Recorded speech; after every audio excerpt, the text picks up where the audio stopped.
Informasi kedua yang kita dapatkan dari KD ini adalah konsep ekonomi. Apa-apa sajakah yang termasuk ke dalam konsep ekonomi menurut KD ini? Yang termasuk ke dalam konsep ekonomi menurut KD ini adalah produksi, distribusi, konsumsi, harga, dan pasar. Sekarang kita lakukan pendekatan ilmu sosial untuk materi ini. Produksi adalah kegiatan menciptakan suatu benda atau barang. Orang yang melakukan produksi disebut dengan produsen. Jika kita misalkan produksinya adalah sulam pasisia, maka seorang produsen yang bergerak dalam produksi sulam pasisia itu tentunya terlebih dahulu sudah memperkirakan bahwa waktunya sangat tepat untuk memproduksi sulam pasisia itu. Kemudian setelah dia mendapatkan jawaban bahwa saat ini waktu yang tepat untuk memproduksi sulam pasisia, langkah kedua yang harus dia lakukan adalah konsumsi. Sulam pasisia ini untuk konsumsi siapa? Ruang mana yang akan menjadi konsumennya? Atau konsumsi ruang mana? Jika sudah didapat jawaban bahwa saat ini adalah waktu yang tepat untuk memproduksi sulam pasisia dan ruang yang akan mengkonsumsinya adalah ruang kantoran, ruang sekolahan, dan masyarakat secara umum. Kenapa itu dia putuskan? Karena produsen tahu bahwa beberapa bulan ke depan masyarakat akan menghadapi tahun baru, hari raya Idul Fitri, dan tahun ajaran baru. Setelah itu diputuskan, maka seorang produsen akan berpikir selanjutnya. Distribusinya, penyampaian hasil produksinya kepada si pemakai atau konsumen bagaimana? Apa cara yang akan ditempuh? Apakah caranya akan menggunakan pasar tradisional? Atau ruang mana yang akan dipakai untuk menyampaikan hasil produksi ini kepada konsumen? Apakah ruang itu pasar tradisional, pasar modern, atau pasar online? Terakhir, seorang produsen akan membicarakan harganya bagaimana. Apakah harganya mampu bersaing dengan produksi-produksi lain? Atau sebaliknya. Ketika seorang produsen menganalisis produksi yang akan dia buat dengan menempatkan waktu sebagai salah satu kajiannya, maka itu menggunakan pendekatan sejarah. Waktu merupakan salah satu aspek kajian dari ilmu sejarah. Itu menggunakan kajian pendekatan sejarah. Ketika seorang produsen memutuskan bahwa produksi ini konsumsinya adalah ruang kantoran, ruang sekolahan, dan masyarakat secara umum, maka itu merupakan kajian dari ilmu geografi. Dan ketika seorang produsen memastikan bahwa harga produksinya itu mampu bersaing dengan produksi-produksi lainnya, ketika itu kita berbicara dengan menggunakan pendekatan ekonomi. Sekarang muncul pertanyaan dalam pikir kita. Apakah ruang-ruang yang sudah kita putuskan, apakah ruang-ruang yang sudah kita putuskan akan menjadi konsumen dari produk kita, akan menerima begitu saja produksi kita? Jawabnya tentu tidak. nantinya akan terjadi negosiasi-negosiasi. Mungkin masalah desainnya, bisa juga masalah harganya. Untuk itu, kita membutuhkan orang yang ahli di bidangnya. Orang yang mampu meyakinkan konsumen kita bahwa produk kita sangat tepat untuk mereka, bahwa produk kita cocok untuk mereka. Proses seperti itu, peristiwa seperti itu, dikenal dengan istilah interaksi sosial. Dan interaksi sosial merupakan bagian dari kajian ilmu sosiologi.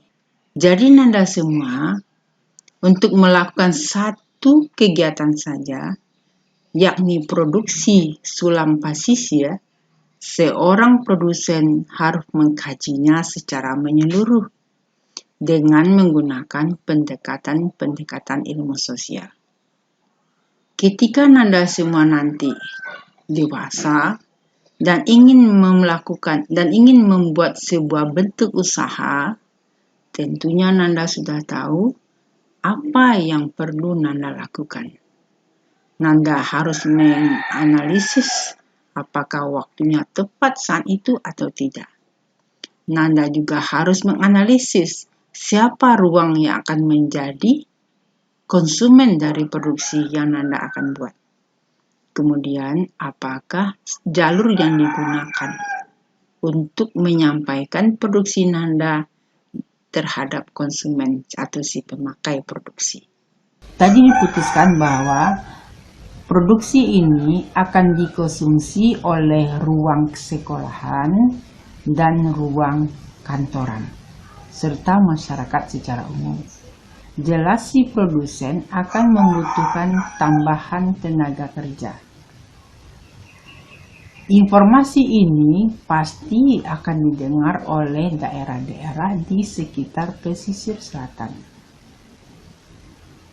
Karena ini menyangkut pekerjaan, lapangan pekerjaan, jelasnya masyarakat di sekitar pesisir selatan akan mendatangi pesisir selatan untuk mendapatkan pekerjaan sulam pasisir. Jika orang-orang itu berangkat ke pesisir selatan untuk mendapatkan pekerjaannya, maka terjadilah mobilisasi penduduk yang populer dengan sebutan migrasi penduduk.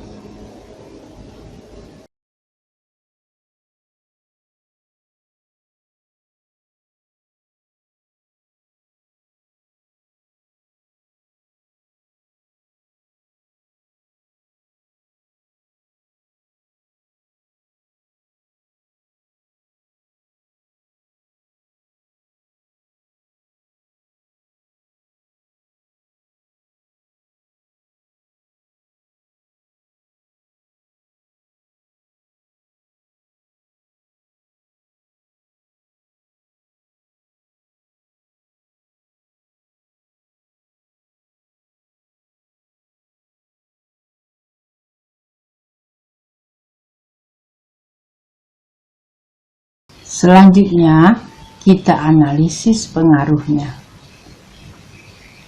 Tadi sudah disebutkan bahwa telah terjadi migrasi penduduk. Penduduk yang bermigrasi untuk bekerja tentunya tidak mungkin datang pagi dan kembali di sore harinya. Jelasnya mereka membutuhkan tempat tinggal tetap. Kesempatan ini, peluang ini dimanfaatkan oleh masyarakat dengan menjadikan rumah-rumah mereka sebagai tempat kos-kosan. Sebagiannya lagi membuka warung makan dan warung yang menjual kebutuhan harian seperti minyak, beras, sayur-sayuran, sabun, odol, sebagainya. Nanda semua, seiring dengan berjalannya waktu, penduduk-penduduk ini akan berkumpul satu sama lain sesuai dengan daerah asal mereka masing-masing. Perkumpulan-perkumpulan mereka itu nantinya akan melahirkan ikatan-ikatan atau kelompok-kelompok sesuai dengan daerah mereka masing-masing.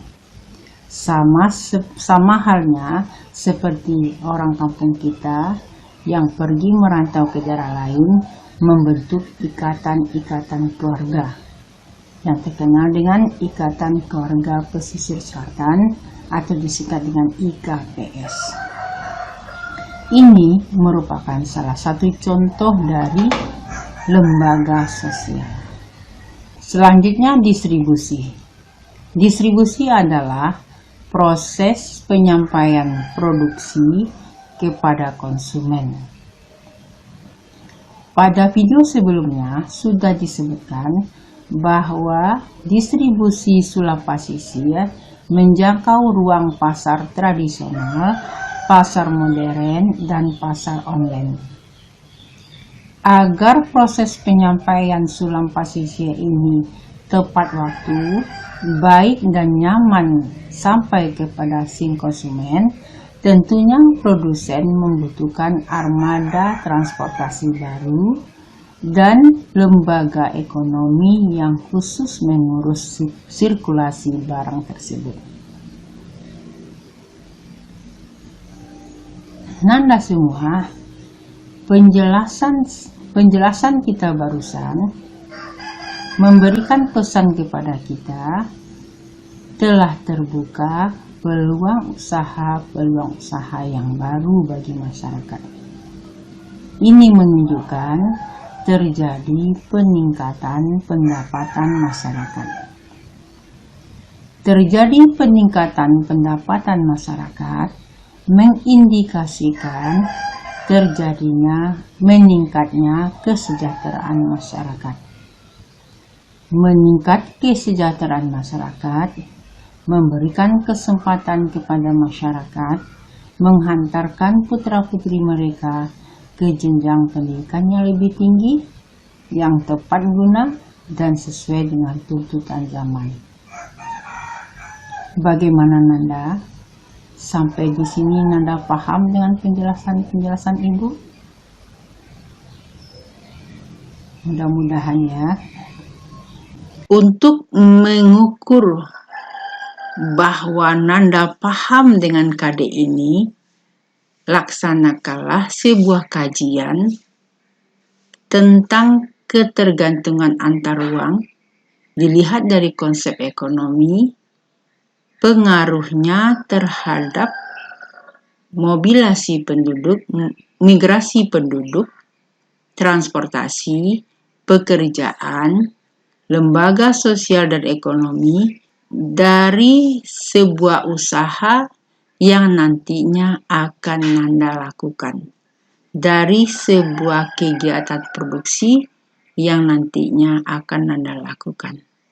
Selamat bekerja. Hati-hati bekerja, pahami konsep demi konsep, dengan demikian Nanda akan terbantu untuk mengerjakannya. Selamat belajar, sukses selalu. Setelah tugas Nanda selesai nanti, Nanda akan membacakannya ke depan satu persatu, secara bergantian. Saat kita akan berdiskusi bersama, saat itu Nanda akan melakukan penilaian diri sendiri dan penilaian teman sebaya. Nanda siap? Tentunya ya. Oke, terima kasih. Assalamualaikum warahmatullahi wabarakatuh.